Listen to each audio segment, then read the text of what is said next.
সমস্ত কাজ সেরে চলে এসেছি। এটা আমার প্রথম একাদশী, তো ভগবানকে ভোগ দেবো বলেই ফল কাটছি। তো একটু টাইম পেলাম, ভাবলাম তোমাদের সঙ্গে একটু কথা বলে নিই। আজ হলো পবিত্রা রূপণী একাদশী বা পুত্রা একাদশী। তো এর মাহাত্ম্য জেনে করার ইচ্ছা হলো। তো যারা তো জানো তাদের জন্য তো কিছু বলারই নেই, আর যারা জানো না তাদের জন্য একটা ছোট্ট মেসেজ থাকবে আমার জন্য, মানে আমার তরফ থেকে।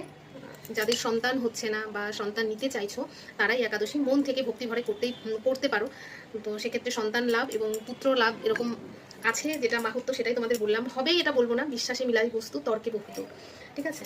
তো সবসময় যেটা যে সন্তানই হোক না কেন, সেটা পুত্র হোক আর মেয়ে হোক, সুস্থ হোক, এটাই ঠাকুরের কাছে প্রার্থনা। তো যাদের সন্তান হচ্ছে না তারা কিন্তু এই পুত্রা একাদশী করতে পারো। আজকে কিন্তু ভীষণ একটা ভালো তিথি, শ্রীকৃষ্ণের ঝুলনেরও একটা রয়েছে। তো আমি আজকে ভগবানকে সুন্দরভাবে সাজাবো। আমার যতটুকু সাধ্য আছে, বা ভাড়া বাড়িতে তেমন কিছু তো আমার নেই, তো আমি যেভাবে করবো পুজো, খুব বেশি দেখাবো না, আমি ভগবানকে আগে ভক্তি ভরে পুজো দেবো, ঠিক আছে? তো তোমাদেরকে একটু মেসেজ দিয়ে দেবো, দেখিয়ে দেবো একটু সামান্য। তো টাটা, সবাই ভালো থাকবেন আর আমাকে মন ভরে আশীর্বাদ করবেন যারা আমাকে ভালোবাসেন।